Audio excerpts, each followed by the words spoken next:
আর সবাই কেমন আছে? আজকে আমাদের বাড়ি চিকেন রান্না করছি। চিকেনটা প্রথমে আমি ধুয়ে নিলাম। ধুয়ে নেওয়ার পর একটা গামলাতে ঢেলে দিলাম। ঢেলে দেওয়ার পরে আমরা মশলা পেস্ট করবো। এদিকে তো পেস্ট করবো হলো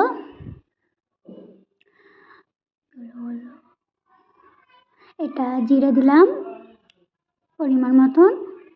জিরে দেওয়ার পরে আমরা দেবো হলো ধনেও পরিমাণ আমরা দিয়ে দিলাম।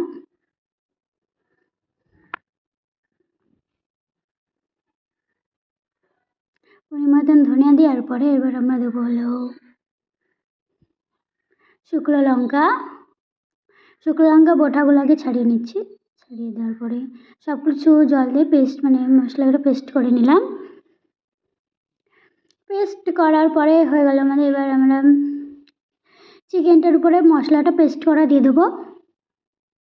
পেস্ট করার পরে মশলাটা দেওয়ার পরে এবার আমরা পেঁয়াজ কুচানো দিয়ে দেবো। দিয়ে দিলাম। এবার দেবো টমেটো কুচি। এবার দেবো পরিমাণ মতন লবণ দেওয়ার পরে পরিমাণ মতন দেবো হলুদ দেওয়ার পরে দেবো পরিমাণ মতন তেল দেওয়ার পর এখন আমরা ম্যারিনেট করে নেব। ম্যারিনেট করা হয়ে গেলে এবার আমরা ম্যারিনেটে 1-2 মিনিট ঢেকে নেব। এবার কড়াইয়ে বসে কড়াই মধ্যে গরম হলে তেলটা ঢেলে দেবো। এবার আলু দিয়ে দেবো। আলু দেওয়ার পরে এবার লবণ দেবো, অল্প লবণ, হলুদ, তারপরে ভাজবো। একটু লাল লাল হলে আমরা নামিয়ে নেব। লাল এখানে দেখতেই পারছো লাল লাল হয়ে গেছে। এখন আমরা নামিয়েও নিলাম।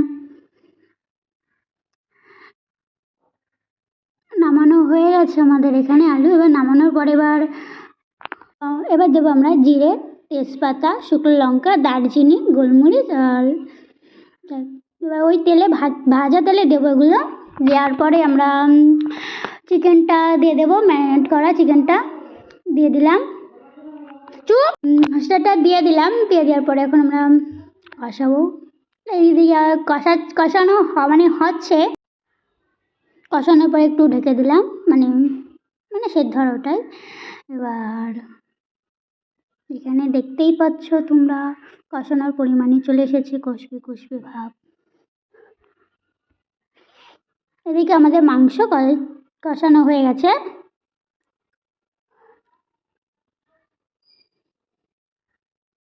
এবার আমাদের চিকেনের ভিতর পরিমাণ মতন জল দিয়ে দেবো।